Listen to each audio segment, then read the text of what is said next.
हाँ जी। हमारा टॉपिक चल रहा था 10th क्लास का धातु और अधातु।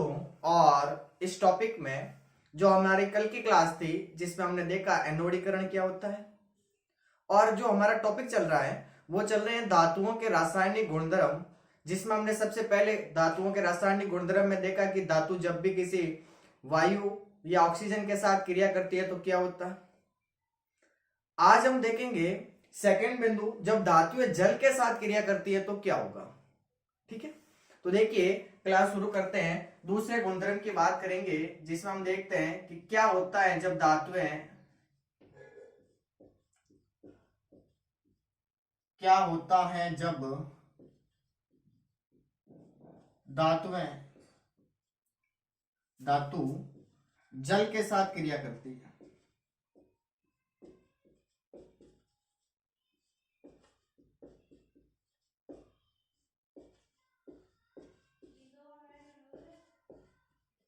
ये सेकंड गुणधर्म है धातुओं का कि जब धातुएं जल के साथ क्रिया करेगी तो क्या होगा। तो देखिए जब भी कोई धातु है वो जल के साथ क्रिया करती है तो एक धातु का ऑक्साइड बनता है और उसके साथ में हाइड्रोजन गैस निकलती है। तो सीधा सीधा याद रखिए कि धातु जल के साथ क्रिया करेगी, धातु के ऑक्साइड और हाइड्रोजन गैस देगी। क्या देगी? Hydrogen gas. तो जो भी धातु है, जब भी धातु जल के साथ क्रिया करेगी तो धातु के ऑक्साइड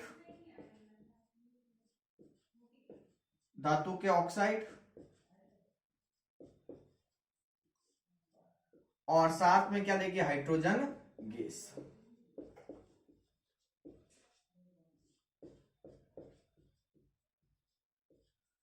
ठीक है, देखिए कोई भी धातु है वो धातु जब भी जल के साथ क्रिया करेगी तो धातु के ऑक्साइड और हाइड्रोजन गैस देगी।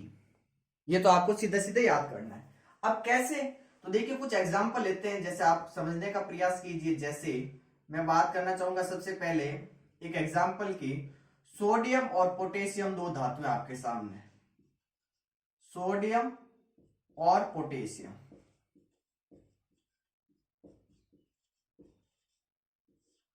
दो धातुएं आपके सामने है, एक धातु है सोडियम और एक धातु है पोटेशियम। ये दो धातुएं दोनों ये ठंडे जल के साथ अभिक्रिया करती है तेजी से, और इस अभिक्रिया के दौरान जो हाइड्रोजन गैस निकलती है, क्योंकि आप सभी को पता है कि सोडियम और पोटेशियम क्या धातुएं हैं, तो जब भी धातुएं जल के साथ यानी ठंडे जल के साथ क्रिया करेगी तो इन धातुओं से जो क्रिया करने के पश्चात हाइड्रोजन गैस निकलती है वो तुरंत जलने लगती है, तुरंत प्रज्वलित होने लगती है। ठीक है, दूसरी चीज बात करेंगे हम एक नए एग्जांपल में। जैसे कैल्शियम की बात करेंगे तो कैल्शियम है वो जल के साथ धीमी गति से क्रिया करता है। तो एक एक चीजों को आप समझने का प्रयास कीजिए। सबसे पहले जैसे सोडियम और पोटेशियम धातुएं ये ठंडे जल के साथ अभिक्रिया करती है, ठंडे जल के साथ अभिक्रिया करेगी, और इस अभिक्रिया के दौरान जो हाइड्रोजन गैस निकलेगी वो तुरंत प्रज्वलित हो जाएगी, जलने लग जाएगी तुरंत। ठीक है, प्रज्वलित होने लग जाएगी। अब कैसे? तो देखिए एग्जांपल लेते हैं एक। जैसे आपके सामने एक सोडियम धातु है, ठीक है, और इसकी अभिक्रिया आप जल के साथ करवाओगे, ठीक है, तो एक क्या बनेगा? सोडियम हाइड्रोक्साइड बनेगा। दो अणु ले लेते हैं, अभिक्रिया संतुलित हो जाएगी, ये हाइड्रोजन गैस निकलेगी।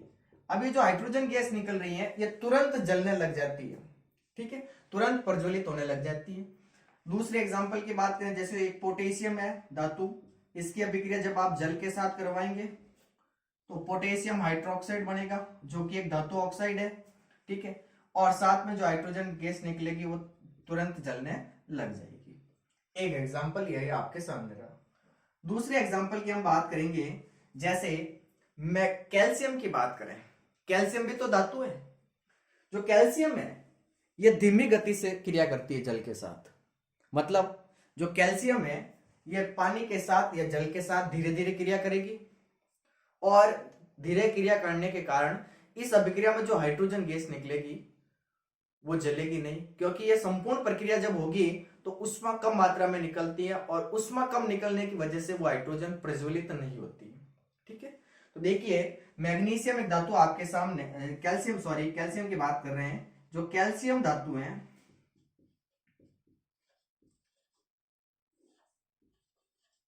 कैल्शियम धातु जल से जल के साथ धीमी गति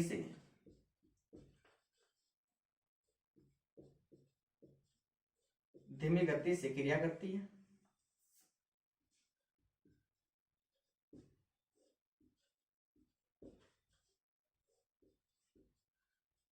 इस अभिक्रिया में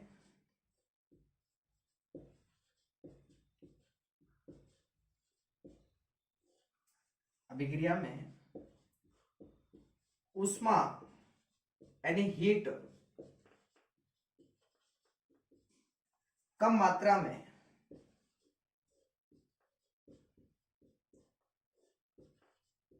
में निकलती है।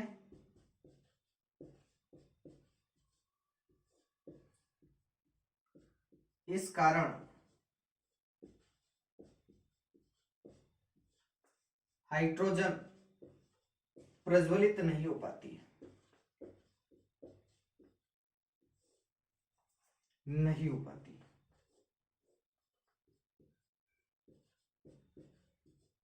ठीक है। मतलब कैल्शियम जल के साथ क्रिया तो करेगा लेकिन धीरे धीरे करेगा, और धीरे क्रिया करेगा। जब पूरी रिएक्शन होगी तो हीट कम निकलेगी, और हीट कम निकलने की वजह से जो हाइड्रोजन है वो जलेगी नहीं, ठीक है। अब इसको एग्जांपल से करेंगे हम। जैसे एग्जांपल लेंगे कैल्शियम का, इसकी अभिक्रिया करवाएंगे। रफ कर दूं यहां से ऊपर, देखिए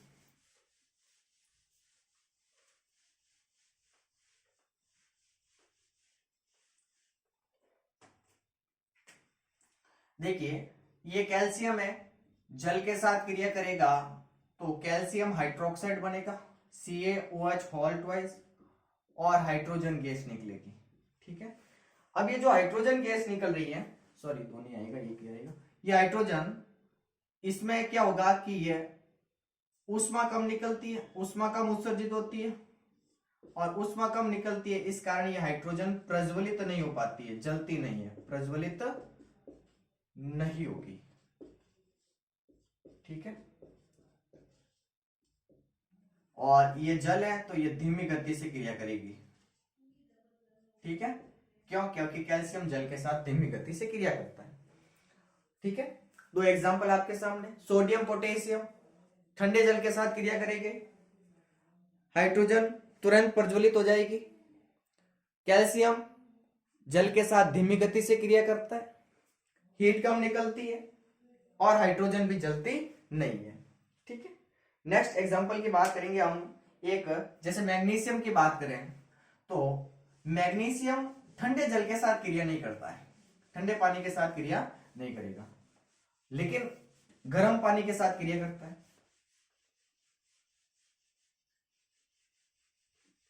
एक चीज और बता दूं मैं आपको कि जो कैल्शियम है, ये कैल्शियम धातु ये जल की सतह पर तैरती है। अब आप कहेंगे कैसे?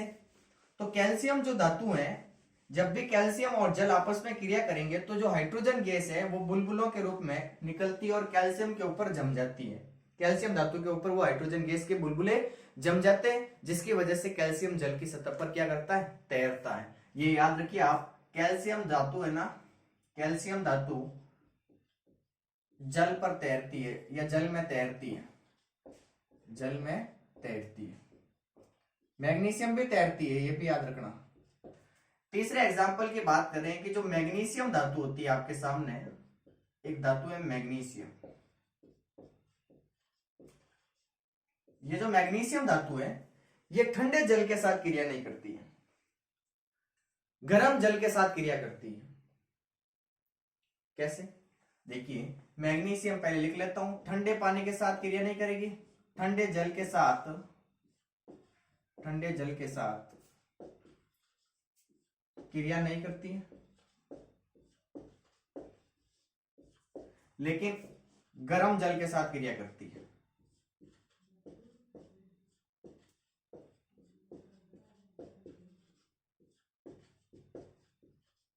क्रिया करती है। जैसे एक एग्जांपल लेते हैं मैग्नीशियम का। मैग्नीशियम में ये जल के साथ जब भी क्रिया करेगा तो magnesium hydroxide MgOH whole twice के दो अणु प्लस हाइड्रोजन गैस निकलेगी। ठीक है, मैग्नीशियम है, ये ठंडे पानी के साथ क्रिया नहीं करेगा, गर्म पानी के साथ क्रिया करेगा, बनेंगे तो वही धातु के ऑक्साइड और हाइड्रोजन गैस ही। ठीक है, मैग्नीशियम भी क्या करता है, जल की सतह पर तैरता है, ये भी याद रखना, मैग्नीशियम भी जल की सतह पर तैरता है, मैग्नीशियम भी जल में तैरता है। ठीक है, ये तीसरा एग्जाम्पल है। चौथे एग्जाम्पल की हम बात करेंगे, जैसे आयरन हो गया, एल्यूमिनियम हो गया और जिंक हो गया। तीन धातुएं आपके सामने, एल्यूमिनियम, जिंक और आयरन। ये जो तीनों धातुएं हैं, ये ना तो ठंडे जल के साथ क्रिया करेगी, ना गर्म जल के साथ क्रिया करेगी। तो क्रिया किसके साथ करेगी ये? तो ये क्रिया करती है भाप के साथ। किसके साथ क्रिया करती है? भाप के साथ।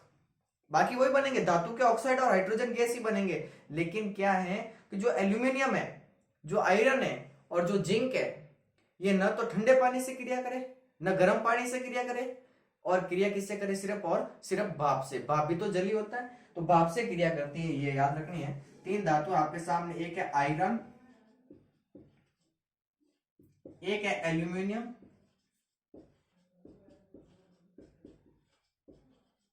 और एक है आपके सामने जिंक। धातुएं न तो ठंडे जल से क्रिया करे, न तो ठंडे जल से और न ही गर्म जल से।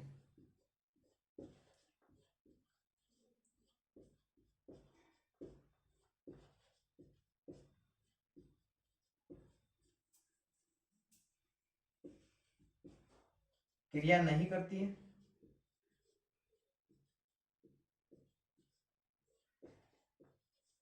परंतु भाप से क्रिया करती है। परंतु किससे क्रिया करती है? भाप से।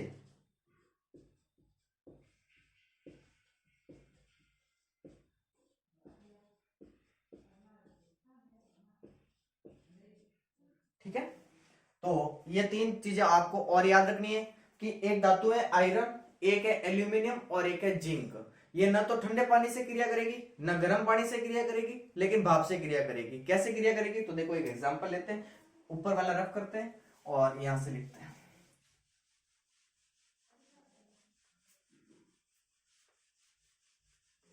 देखिए एक एग्जांपल लेते हैं, जैसे एल्यूमिनियम का। एल्यूमिनियम है प्लस जल है। ठीक है, एल्यूमिनियम हो गया, जल हो गया, दो अणु इसके लेते हैं, तीन अणु जल के लेते हैं। अभी क्या करेंगे? एल्यूमिनियम ऑक्साइड बनेगा प्लस हाइड्रोजन गैस तो निकलेगी ही निकलेगी, लेकिन ये जो जल है ये भाप है, मतलब ये भाप के साथ क्रिया कर रही है। उसी प्रकार आप देख लो, एक जैसे आयरन ले लो, आयरन की अभिक्रिया जल के साथ करो, जल का मतलब भाप है, यहाँ पर भाप लेना है। ठीक है, भाप से क्रिया कराओगे तो ये बनेगा ferrous oxide plus hydrogen gas निकलेगी, तो ये भाप से क्रिया करती है। एक एग्जांपल और लेंगे हम, पहले आप यहां तक नोट कीजिए।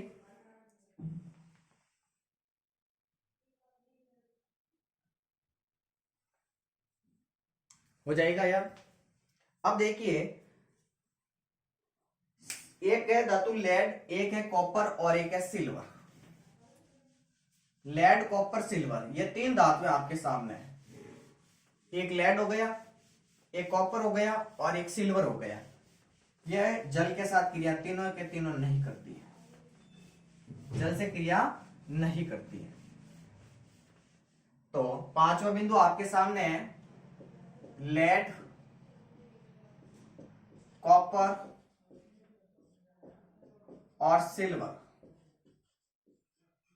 ये जो तीन धातुएं लेड, कॉपर और सिल्वर, ये जल से क्रिया नहीं करती है, जल से क्रिया नहीं करती है। ठीक है, तो देखिए आज की जो क्लास थी जिसमें हमने देखा कि जो धातुएं हैं, ये धातुएं जब जल के साथ क्रिया करती हैं तो धातुओं के ऑक्साइड और हाइड्रोजन गैस देती हैं। ठीक है, कैसे? तो देखिए, धातु प्लस जल हो गया। धातु जब जिस जल के साथ क्रिया करती है तो धातु के ऑक्साइड